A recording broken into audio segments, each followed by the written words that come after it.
reason that Gourds and Pomegranates exists is to upskill and help churches and encourage churches and individuals and volunteers within the churches in the communications to do it with excellence, to do it with skill, and hopefully to see results and see the kingdom growing because of that.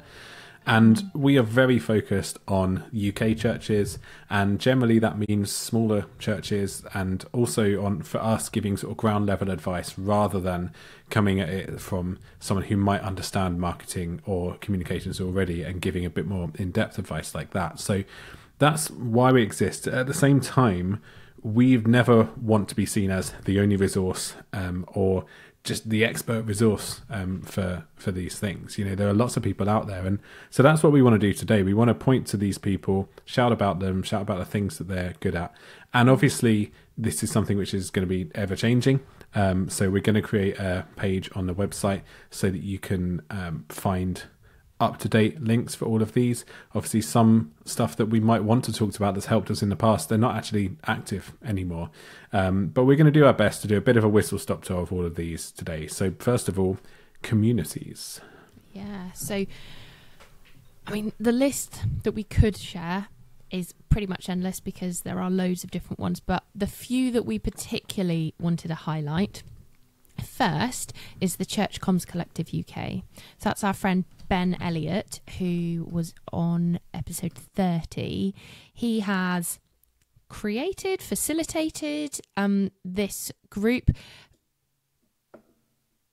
Sorry, I thought Fine, you were sneeze there. I am going to sneeze. I've got it muted, but it's not coming. It's really annoying. Look up Sorry. at the light. Yeah, it's gone. Okay, that's fine. So our friend Ben has made this group, and it's really nice because actually people are talking very contextually to what a lot of stuff we're used to kind of thing, and they're not talking super high tech. Some people are asking, like, does anyone have a template for this? And people are saying, I'm just starting out, or I'm, a bit more experienced and stuff like that. So it's a really nice diversity, but also it's a really helpful and active space. So yeah, particularly kind of like want to champion that. Go and find that group and join it. They're very lovely in it.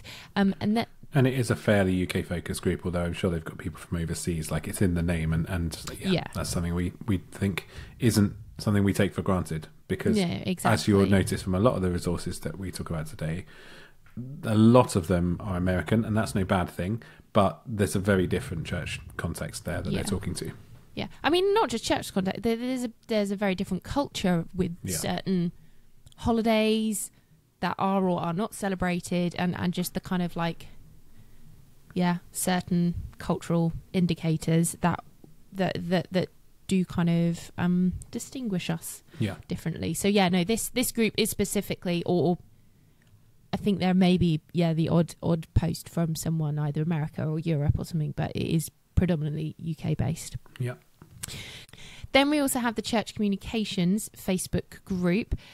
This one is facilitated, made by an American team who do brilliant work, and they have created a great space where, like, I go to it for ideas for content, updates, or questions about updates that happen on various platforms, or little bits of advice on that.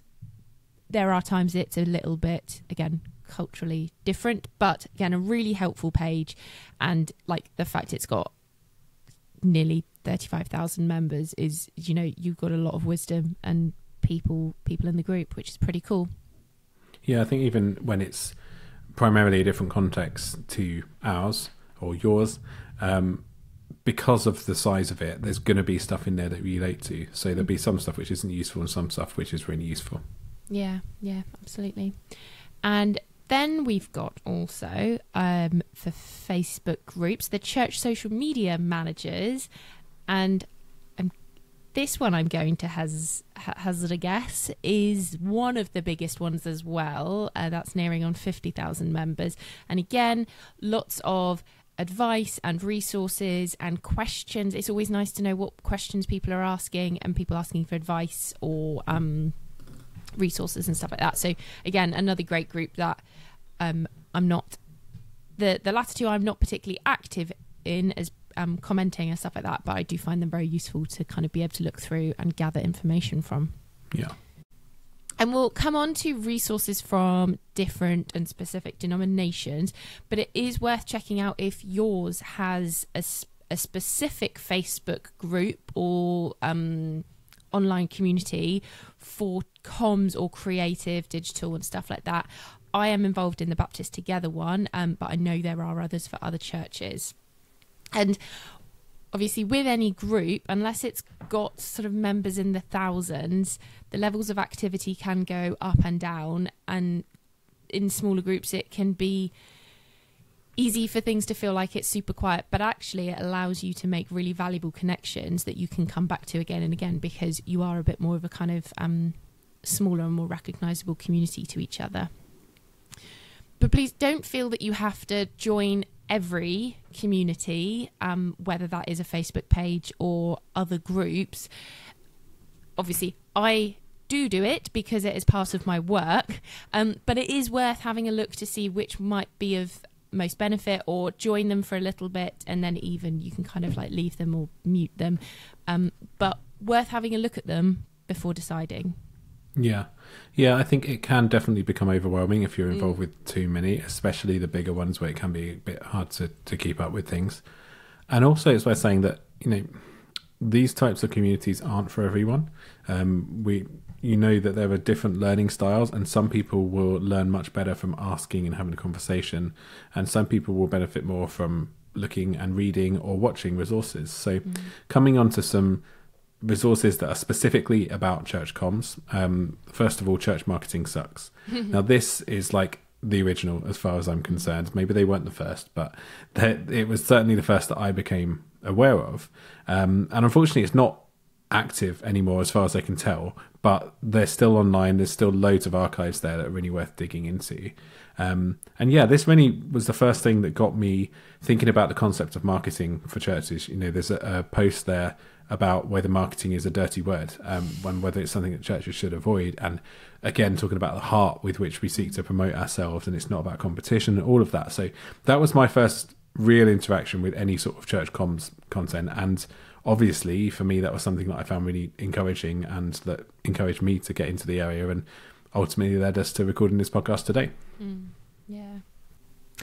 I think my first intro into church comms was Brady Shearer and the Pro Church Tools, again, many, many years back. And he's still going. And I have to say, he's not slowed down and is still relevant and applicable and inspirational and educational. He offers a wealth of content and, to be honest, a lot of really practical stuff as well. It's not as if it's all either so far removed that it seems unattainable to achieve that, but actually a lot of sort of how to use it in your context. I think for a lot of UK people, it can put them off that he is from the other side of the Atlantic, that, you know, oh, it's not relevant, he's talking about this and that and stuff. But actually, I really like it because I think it gives it from a different perspective and helps me not to copy it, but just how do I use this? And again, I think, you know, it's funny you say marketing is a dirty word. I think branding and design, in my experience, it seems to be the dirty word for churches. And for the Pro Church Tools, there is a high value on good design and good kind of like visual stimulation, which again, and I think as a millennial and younger people getting into church comms, they really value and they really like it because it looks really nice. But in his either the blogs, the podcast, or his videos, he uses a lot of data and research, which I think really backs up what he's talking about. So it's not just like, oh, here's a nice design, but he's going, these are reasons why it works.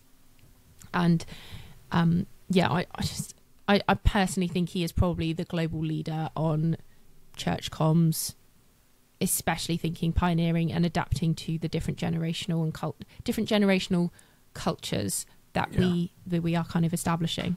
Yeah, and with all of this, like, I think you're right. I think he's the leader. At the same time, that doesn't mean that everything he says is gospel. In the same way, in all of these resources, we have to hold on to the good stuff. And if you can grab some tips that you can take into your church context, great. But ultimately, the expert in your church context is you, as long as you're thinking actively about it and seeking to do something with it. So yeah, take some tips from it, but don't feel that you have to mimic everything that these people are doing or suggesting. Yeah. No. So I want to shout out Unseminary. Seems that it's still very active today. There's loads of incredible content on there, mainly written by Rich Birch. One particular blog post to shout out there is they've got talking about first time gifts for guests, and so they've got like 33 churches there, and they're taking lessons from all of those, and that's really helpful. Again, we might think we don't have the budget to even give, I don't know, a mug, which is something that I think Brady Shearer has actually talked about, like, don't give a mug, like it's useless. Like, you know, that's fine. This is kind of getting us thinking about things. It doesn't say you have to do that. It doesn't say you should feel bad if you don't have the budget to do that. But yeah, just thinking about things in a different way and how you can be memorable to people who have visited you for the first time. And then relating to the Church Comms Facebook group, there is churchcommunications.com, and they have their big conference. Again, I think it's in America. Waiting till we have the budget to go on that. But they have a blog that has loads of resources and advice and guides and tips, and again, taking it as a point of inspiration. But I think that's a really helpful blog. Yeah, I think mostly now we're going to move on a little bit faster, because ultimately, if we're including these, we think they're helpful. We think there's lots of resources. So related to the Church Comms, churchcommunications.com, you've got missionalmarketing.com. They've got some really good stuff there as well, but they're like a partner organisation. And then we definitely want to shout about Benj and his resource. So he came back on. He was our first ever guest on the podcast back in episode 12. So he has the Church Comms Handbook, and that includes like a free schedule to help you set out your Church Comms. But there's loads of tools and resources in there. A lot of them are more resources and tools that you can use in doing your comms, rather than resources aimed at equipping you to do comms, if that makes sense. They're more sort of comms tools rather than church comms resources, but there's loads of stuff there, and it's all filterable, and so we'll link to that as well. And I'd be doing myself a disservice if I didn't mention Church Train, which is a blog that, again, it's one of those that isn't particularly active these days, but there's loads of stuff there from the past, and it just happens that now I've kind of shifted my focus to this podcast and putting stuff out there. But yeah, if you enjoy listening to us, or me rabbiting on here, then there's a good chance you'll enjoy what's on Church Train. I want to mention as well Church Juice. That's something I've written for in the past, but they've got some really good resources. Again, they are American based, but with an aim to helping people worldwide, and they try and keep that context in mind there. So yeah, we'll link those in the notes too. And then I do have to also mention Dave Adamson. He is an Australian TV reporter turned pastor. That is, I think, sort of hugely influential, not just in comms, but also thinking kind of digital theology and digital ministry. He was actually one of the first sort of online pastors in the world, and is sort of incredibly thoughtful about how to use it. And he's personally very active on social media and shares a lot of sort of biblical content. I find it fascinating of just learning more, but actually talks theologically as well as practically about using digital and comms for the kingdom, and particularly sort of YouTube. He has a book called Meta Church, well worth a read. So again, do go in and check him out.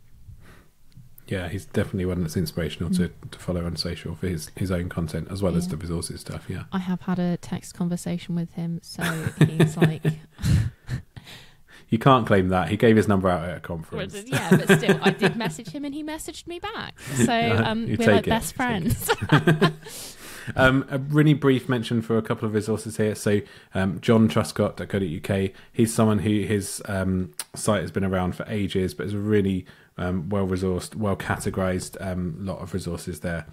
We've got churchcom.com, which is run by Justin Dean. He used to be at Mars Hill and used to be the sort of head of PR there. Not particularly a job that I'd want to have, so he's got some experience for sure.